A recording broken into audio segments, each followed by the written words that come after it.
Hey guys, how's it going? This is Sean from AZ Education, and today we're going to learn how to write a letter. This letter or email can be applicable the way it's written, the style of it for IELTS or CELPIP. I'm writing this right now on my blog and it's going to be uploaded very soon. So in my blog, you're going to see this heading and this question and an answer that we're going to write right now. Now, if you haven't checked out my blog, the link for that is in the description. You will find lots of great content there for English learning, for IELTS and CELPIP, and a lot more stuff. And today I'm going to go in this blog post of mine and I'm going to put the link for this in the description as well. So this is for letter task 1 and essay task 2. This is for CELPIP and it has the complete template on how you have to write task 1, what words you have to use, what sentences you have to use, and for formal and informal letters. Then you have a template for task 2 as well, where you have all the words in bold that you can copy paste. However, when we talk about task 1, for CELPIP, it is an email, which is synonymous to a letter in IELTS, and they're both the same things. They have the same amount of word limit, and they have the same style, 3 bullet points in the question. So we're going to attempt to answer that today. And what I'm going to do is look at the formal letter template, because the question I'm attempting today is a question about complaining about a product, which is a formal letter or email as well. So let's have a look at the question first and understand it. You just ordered a washing machine, which has been causing several problems and does not function properly. Write an email to the vendor explaining the following, and there are 3 bullet points. When and where did you buy the product? What issue is it giving you? Urge the provider to solve the problem. So let's get to it. First of all, we know that we need to make 5 paragraphs. How do we know it exactly? Well, if you look at my template, that's what it says. You have to make 5 paragraphs. So I'm going to do myself a favor and copy paste this right here in my answer. Now in the exam, you cannot copy paste, but you can copy paste from your brain. So what this does is, first of all, gives you a structure. Second of all, it gives you good vocabulary to start and finish, which is always proven. It is always used by our students and they get great marks. It is mistake proof, and you already have a bunch of words to satisfy that word limit from the examiner. So before we get started though, we got to do our address, our salutation. So dear manager, or if you want to write a name here, that's fine. With names, the only problem is I gotta write dear Mr., Miss, and you know, if you do Mr., you gotta put a dot, or if you do Miss, you gotta put a dot, and if you don't, you lose a mark. So just to avoid that whole situation, let's just go with dear manager, just the title, that's fine. Now we're gonna write all these 5 paragraphs in the middle. One thing I'm just gonna get rid of is by adding the finishing greeting, yours sincerely, and I'm gonna put my name, Sean Zaidi. So here we have our first and last name. It is a formal letter, and we also have yours sincerely. It is a formal letter. If it is informal, we're gonna do best regards, and just the first name is enough. Okay, so let's start with the first paragraph. As you can see, the template tells me I got to start with the purpose. The purpose of my writing today is to inform you about, and now I can add my own words to it, is to inform you about an inconvenience. I am, or if I say too much it's kind of basic. Let's give the examiner some fancy vocabulary.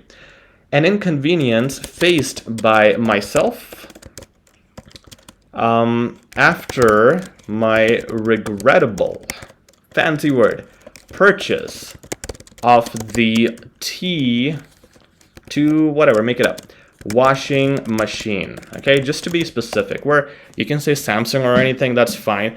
I just want to make it real life. The more realistic it is, the better it sounds. Okay, now we got to go to our first bullet. So you can see in the format we have, the best format you can make is in the second paragraph, put your first bullet point. Next paragraph, put the second bullet point. Next paragraph, put the third bullet point. What is the first bullet point? When and where did you buy the product? Okay, let's talk about that. We're going to do when. Let me write this down here. When and where. All right. Next bullet point, let's prepare in advance. What issue is it giving you? Okay. I'm going to go and type 2 issues that it's giving me. One is it's very noisy. Okay. Next is it doesn't run the cycle, which means it doesn't run the whole cycle. Instead of 50 minutes, it stops after 5 minutes. The third bullet point is urge the provider to solve the issue. So I got to urge them. I got to tell them, hey, you got to do this. You got to fix this for me, or, I'm going to do something. So one is going to be a request, and the other is going to be kind of a threat. I'm not going to say threat in the writing actually, but it is something for me, because right now what I'm doing is I'm making my outline. Okay, so you can see the way I'm making my outline, 2 points, 2 points, 2 points. When you do 2 points on each bullet point, you satisfy the mark for task response. Task response is the mark where the examiner says, I don't feel like this question has been answered. Sometimes they do that, and it's completely subjective. One examiner might say this, the other might say, no, it looks perfect. So just to shut up all the examiners who are being critical of your writing, give them 2 points per bullet point, nobody's going to complain. Put each bullet point in a separate paragraph, nobody's going to complain about the structure. Okay, that's why we have it very specific. Now, when and where? All right, let's talk about that. Let me write down when I bought this thing. So the purchase was, or did I say purchase? Okay, so again, see, that's how I judge myself. I want to change my words. I don't want to keep the same vocabulary. Give the examiner a range of vocabulary. Let's change it. Let's change the format. Okay. I bought this product a while back, semicolon, I would say a couple of weeks ago. Okay, so what I did is I put a semicolon, and I said I would say a couple of weeks ago. The semicolon helps me break down the sentence into 2 parts. It is fancy, it is unique, it's going to give me marks for vocabulary or expression or range. I could have just said I bought it on the 20th of February, whatever. But you see, there's no value in it. Every sentence you make should have value in it, should show the examiner your superior command of the English language. Let's talk about where. Okay. Also, if I am not mistaken, the branch where I purchased it, I bought it, I want to use something else. The branch where I, okay, let's just not even say any of that. Let's say the branch which I visited was at the intersection of Pembina and Moores. Make it up. Here, Moores Avenue. Okay, AVE should be enough. So when and where? I bought this here, and then the next point where, if I'm not mistaken, the branch which I visited was here. I think that's it. When and where? Yeah, there's not much to say. Okay, that's it. That's it for the second paragraph. Let's go to the third one. So now I got to describe the problems. Alrighty. It's noisy. How do I say it in a nice way? I can obviously say that it's a very noisy washing machine, makes a lot of sound in the whole house. But let's make it fancy. Let's do some expressions. This is a place where I can use adjectives, and I'm going to use adverbs as well to have a range of vocabulary. Okay, so let's connect it with a connection or a phrase. You can say furthermore, moreover, or something. In this specific case, I'm going to use this. Moving on to the dilemma with the machine. Moving on to the dilemma with the machine. I'm connecting this with the previous paragraph instead of just starting with, I hate this about the machine. Okay, you got to show your cohesion. Cohesion is going to give you the mark for structure and connection. So moving on to the dilemma with the machine. It barely lets us have any moment of peace with its shrill sound. That's enough actually, because I gotta take care of my word limit as well. So shrill sound, sorry, it's my bad. Shrill sound, very loud sound. Okay, a sound that is really hurting your ear. This is an adjective which I put on purpose. I could say loud sound as well, which is fine, but loud is kind of basic. And oh, sorry, my bad. Sorry, I'm a little slow today. I wish I removed Grammarly. Let me just shut it down because I don't wanna cheat. Okay, sorry, I had to shut that down because I don't want to cheat. I want to show you guys a genuine effort here. All right, so barely is an adverb. Anything with a ly, quickly, slowly, positively is an adverb. Shrill is an adjective defining another noun. So whenever you have a combination of adverbs, adjectives, and other expressions, which are nouns and verbs, which come naturally, you have a range of expressions and a range of vocab and a range of sentences, which is what I'm aiming at. Now, it doesn't run the whole cycle. When you're going with problems, you can use this connector. What's worse? Okay, remember that, because in letters, they talk about problems. All right, what's worse? And now we're gonna jump to our next issue, and that is not running the whole cycle. I said barely already. Let me see another adverb. It hardly runs the whole cycle as it stops short of the finish time by quite a chunk of time. Okay, what I'm saying here is there's quite a chunk of time, maybe like 15, 20, 30 minutes, where it stops before the finish time. So what's worse, it hardly, adverb, li, runs the whole cycle as it stops short of the finish time by quite a chunk of time. Now, what I see right now is time and time. All right, so let me fix it, because I want it to be different vocab. What's worse, it hardly runs the whole cycle as it starts short of the finish. Allocated time, finish time by a quite huge chunk, by quite a chunk of minutes. It hardly runs the whole cycle as it stops short of the finish time by quite a chunk of minutes. Yeah, that's fine, because it's, again, time, but I don't want to use that word. And by saying, again, not just saying, it stops 20 minutes before the finish time, but trying to use some fancy vocabulary, some fancy expressions. And now we have our two sentences here as well. Now we got to do our request plus threat. Okay, because now what we're doing is urging the provider to solve the issue. So request them first. Let's do it politely.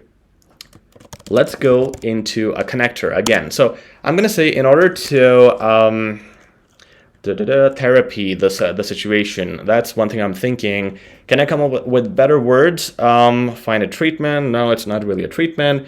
In order to arrive at a solution or remedy the situation, remedy this issue. Keep thinking. Whenever you're in exams, keep thinking of what better words you can use. In order to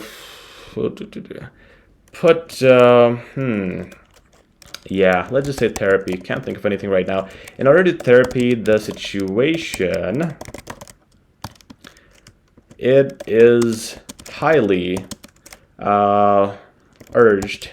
Highly, it is an adverb, okay? Highly urged that you make it your top priority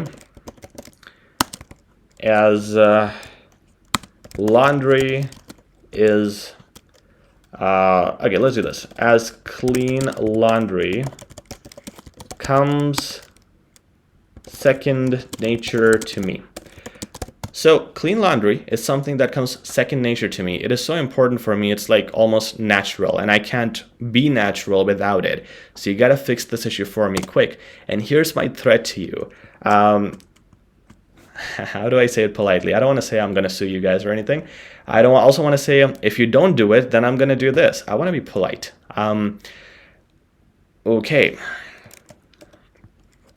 Since it is an urgent situation, since it is an urgent, since it is quite a predicament for me,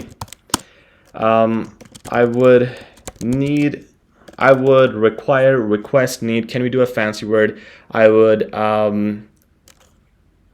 need to, yeah, let's do that. Appeal. Need to appeal to corporate if I am unable to receive your timely response. This is as polite as I can be while being a threat. And I got to do this because I got to urge the provider. So you urge them by kind of pushing them.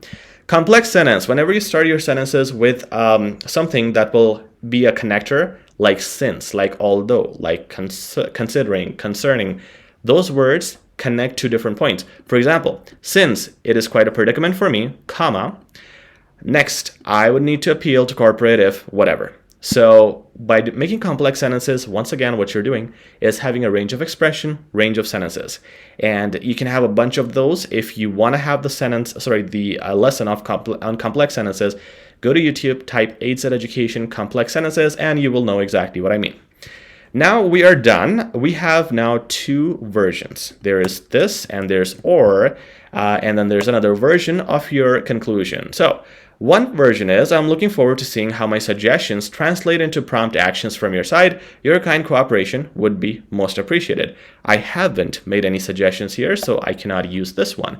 Let's look at the next template. Your cooperation in this matter is greatly appreciated. Furthermore, an open line of communication from your side in this case would greatly help out. It's simply a way of saying that I'm looking forward to talking to you, just fancier. Okay, I'm going to use this, and that's it. Now, just to make sure, I am going to count my words, and it should be over 150. Let's go to a word counter because I'm not writing it on Microsoft Word, so got to write it down somewhere here and count. 193 words. It's exactly between 150 and 200, but actually it's less because I got all of this as pointers for you guys. So if you want to take a screenshot, take it right now because I'm going to remove this. Just got to get it to a proper format. You can see that I remove my outline at the very end because while I'm typing, I need to see what I'm writing. Okay, I need to see what my outline really is. And based on that, if I always do that, I never miss the actual question. Okay, now let's count the words again. It's going to be lesser. 182, perfect. I like my 180 mark. Okay, 180-ish is really beautiful, and it comes with practice. I have an idea whenever you guys could see that I was trying to write more and less. I was kind of cutting my words when I thought, I don't want to exceed the word limit, but I was also adding some just enough to give me 2 points, 2 points, 2 points, and to have my templates, intro and conclusion. That's already a bunch of words. Also, to take care of a bunch of things, connecting words between paragraphs for sure. So we got the connection, no connection here because we're starting this paragraph. And between the points, connection, and connection. We took care of one complex sentence at least, and even this is complex because it is broken into multiple parts. Then, is there more complex? Yeah, this is also complex actually because it starts with if. If is a conditional point and it connects two different things, so it is complex as well. In fact, this is a conjunction. It's not complex. All right. Vocabulary. Every point, every time when I could do a better vocab, I was thinking about it and typing it. Okay. And the other thing is grammar. I gotta do one last proofread of this, and doesn't matter how advanced I am in English, I'm always gonna do this no matter what. All right, purpose of my writing today is to inform you about an inconvenience faced by myself after my regrettable purchase of this machine. Okay, I bought this product a while back. I would say a couple of weeks ago. Also, if I'm not mistaken, the brush was at the intersection of this. Okay, no mistakes so far. Moving on to the dilemma with the machine to breathe this having a piece with a shrill sound. What's first? It hardly runs the whole cycle as it stops from the finish by quite a chunk of minutes. In order it is hardly urged that you make it your top priority. As clean line second nature to me, it is quite a predicament for me. I would need to appeal to corporate if I'm unable to receive your time response. Perfect. Okay, and the thing I don't check is my template because, of course, that is grammar mistake proof, I should say. And that's it, guys. There you go with a beautiful writing, mistake proof. It hits everything: vocabulary, task response. It gets the structure done. It uses the template to assist in all of that, and it was done in a very quick time. It's less than 20 minutes. Right now on my screen on my recorder, I can see 20 minutes, and that is with the talking I'm doing. Without talking and stuff, it should be done in 10 minutes, and that is going to give you a 7+ in IELTS or a 10+ in CELPIP easily. If you like this and if you have any questions, feel free to drop comments and I'll answer your questions. If I can, I'll try my best. I always try my best. And if you found value in this video, please like, share, and subscribe. Also, check out my blog with all this great content. Link is in the description. Templates, the link for these templates is in the description as well. Until next time, guys, this is Sean, and I'll talk to you very soon. Take care.